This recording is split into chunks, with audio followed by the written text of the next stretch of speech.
Morning, everybody. 10:07 East Coast time. Blue skies, sunny, about 80 degrees. It's a beautiful morning.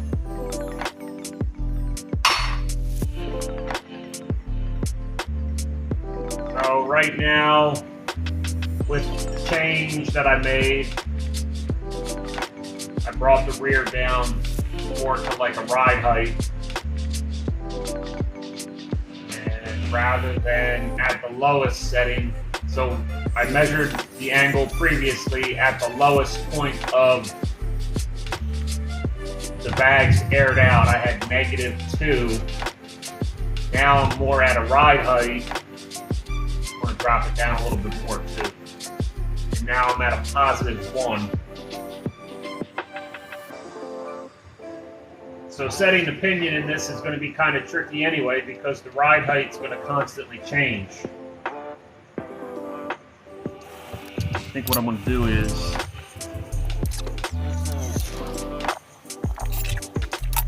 reinstall the pinion shim that was in it. Granted, I have to get a new one. These were aluminum and these are disintegrated, but I can at least put this in temporarily to reset the pinion. And they had it set for a negative offset, which I think is beneficial for this because the pinion and the ride height is going to constantly change up or down. So you want to be able to drive it properly when it's all the way aired out, and you want to drive it properly when it's all the way put up the ride height. So I am going to put this back to the way that I got it and then go from there. Just from the short time that I've been kind of messing with it this morning, put drop shackles in this to get it to the lowest possible point. And what I decided to do is I'm going to put back in shim that came out of it and then build off of what was, because what was already driving on the road. And once I get this thing all together, I will double check and then dial in accordingly with what was, if that makes any sense. It's time for the lunchtime update. I got the compressor out. I got the air tank sitting here. I got a mess of bracketry getting cut out here. Drill, couple hammers, my grinder, sawzall. There's a few things sitting over there too. There's a cross member sitting there, a couple chisels, all that for cutting out the cross members. I wasn't going to do this. I was going to try to tuck the tank up behind the hitch, but that was going to be a bigger pain in the butt than was needed. So I cut out the spare tire cross member and what I'm going to do is install a new cross member for the rear bag mounts and shock mounts in this area, and then I'm going to also install one parallel here for the air tank and then the compressors.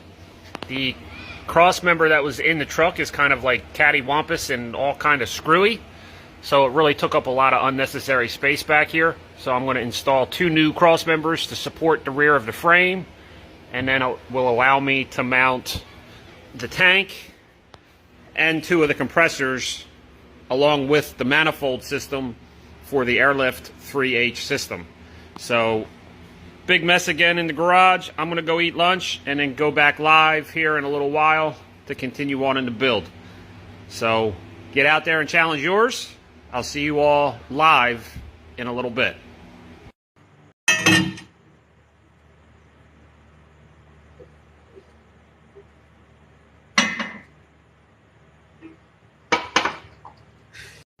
I got more axle tube on the right side than I do on the left side. So I'm actually thinking I need to make my drop downs come down, and then I'm going to put a solid crossbar in here. So this way here I can mount my bag equally and have enough clearance with the frame rail. Alright, let's modify the cross member first. One thing at a time. Now we can challenge the build.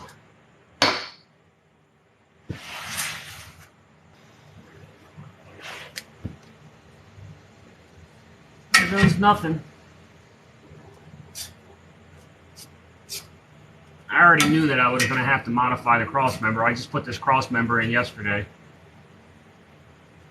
And I went into it already knowing I was going to have to modify it.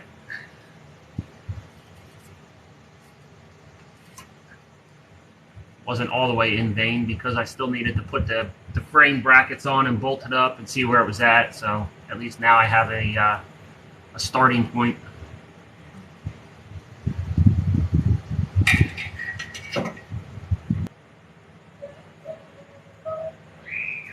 If I move it up 2 1/4 inches, it'll give me a 1/2 inch of space. I think that'll be enough.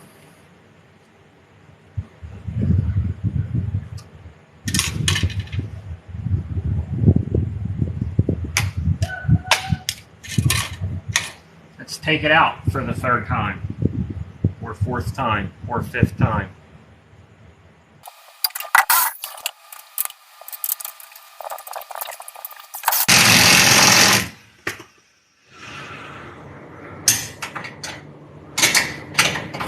Figures. I know I'm not the only one that's happened to. Is it a Monday?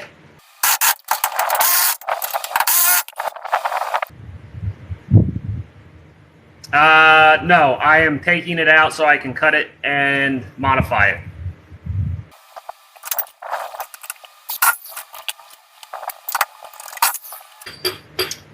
Why the leaf springs and not a 3-link? Per the customer's request on this end, actually. It's a little bit of an oddity, I know. It's definitely not something that you would see normally. You would either see a 3-link or a 4-link.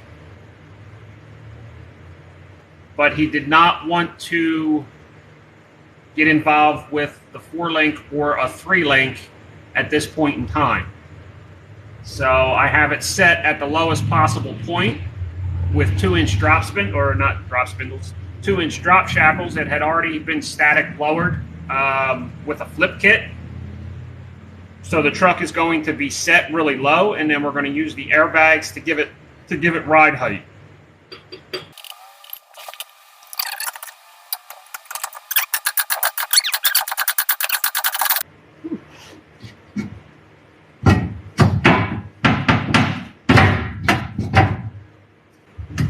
Nothing's freaking easy.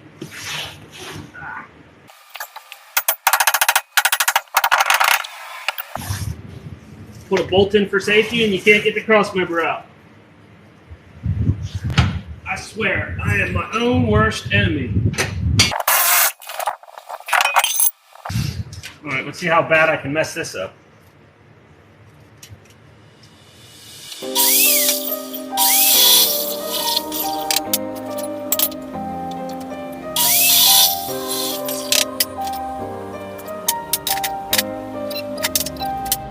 I know, the Apache content will come on soon enough. There's some Apache content right there.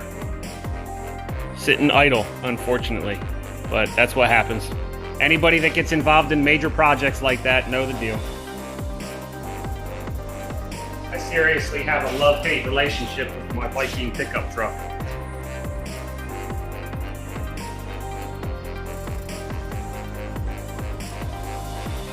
But I can assure you, when it's done, at the point of being done, it will definitely be a very special truck.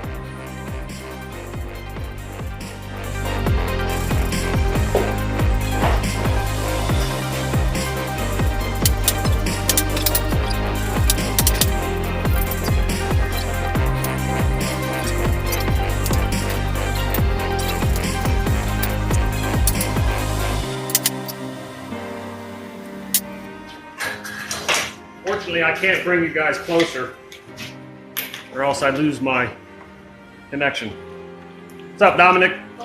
How you doing, buddy? Good. We're not up, yeah. I was watching the library. Were you? Yeah.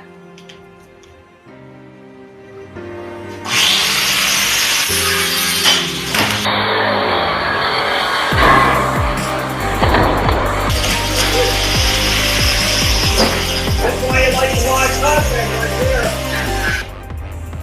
That's what the angle grinder did to me when it jumped out of my hand. Let's see what everybody has to say about that mess.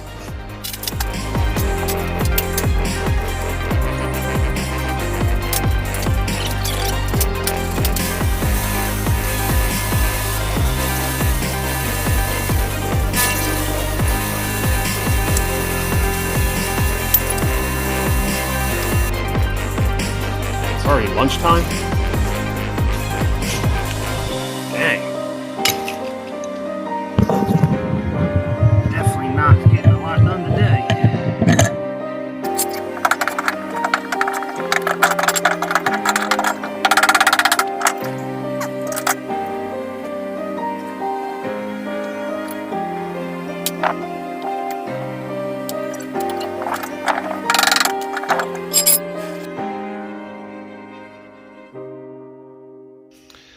This right here is by far probably the top tool that I've purchased within the last 6 months that has paid for itself already.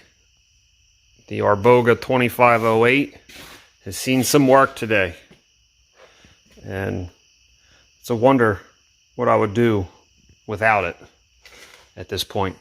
So, on other news, did anybody have a Monday today? Because I did. If there was ever a day. Started off pretty decent. Went out and got some more materials for some different projects that I'm working on with this thing. And started getting involved in upper shock mounts. I had talked to a follower of mine on Instagram over the past week, and he had suggested one of my original ideas was to mount the shocks on like the center line back here on an angle this way, top angle down to the bottom of the bag cross member. And for those of you who haven't seen the bag cross member, it's in and attached to the axle. I still have to support and kind of add some structure up here around the top bag mount, but overall it's at least in place. I have it set to where you can unbolt it on either side and remove it, so this way here you can service the pumpkin, and that kind of ties in with my shock placement. My original idea was kind of paralleled with his and do like angle shocks right here in the back. While that would work, there were two things that came to my mind for the placement. One of which was you would have to remove the shocks from the cross member if you ever wanted to service the rear. And I was trying to eliminate how many things have to be taken apart back here, because granted, you already have to take the bracket apart and the bag. So the shocks would have been one more thing. Second reason was this rear cross member back here is about 10 to 12 inches off the axle tube center line. Now, while I don't think that's super critical as far as shock placement being that far away from the axle, in my brain, I wanted my shocks to be as close to the axle center line as possible.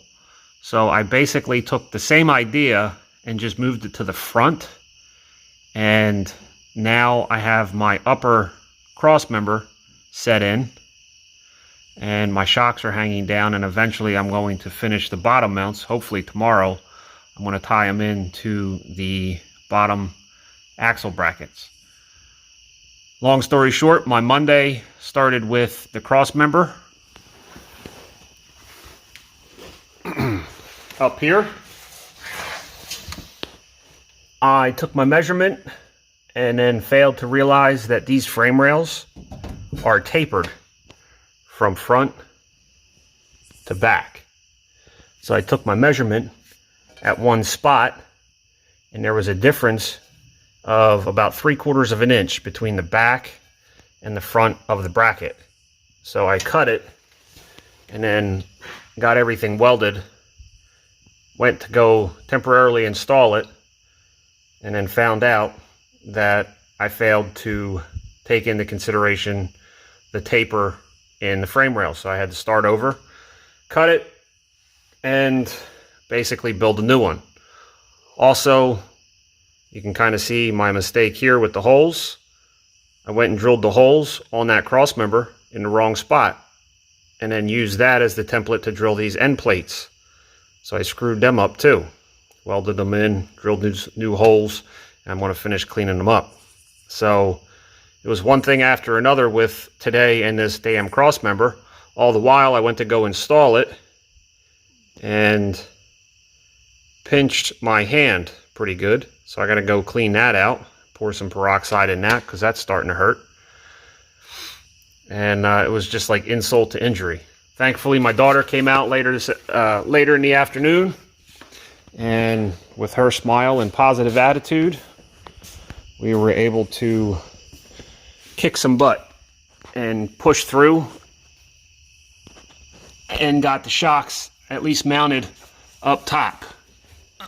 So the top cross member is 1.5 inch by 1.5 inch quarter wall square tubing, tied to 1/4 inch plates on either side.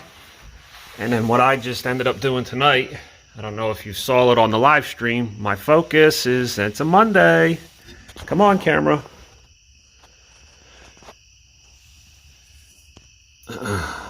So then what I did tonight is I drilled out for a 1-inch solid piece of steel pipe, or solid round bar, and then I drilled it out for the 5/8 bolt to go all the way through, and then spaced it out about 1 inch. So now what I'm going to do is I have one of two places that I can mount the shock. Option number one is I'm going to tie it into the axle bracket. Hang on one second, I'm going to push it up. So I'm thinking tie it in there. I got to jack it all the way up to make sure that I allow the space that I need for bottoming out with the shock. So that's option one. If that doesn't work, I'm going to come down here and tie it in to the leaf spring perch, like somewhere in that range there. So two different options. It was a long day. I think I finally got started around 1 o'clock after I ran some errands, and put in some extra time tonight. Obviously this was a long update, so that wraps it up for me. Tomorrow's a new day. I will be live to continue the progress. I challenged my build, and it challenged me, for damn sure. Get out there tomorrow or tonight and challenge yours as well. Thanks for watching, and I'll see you tomorrow.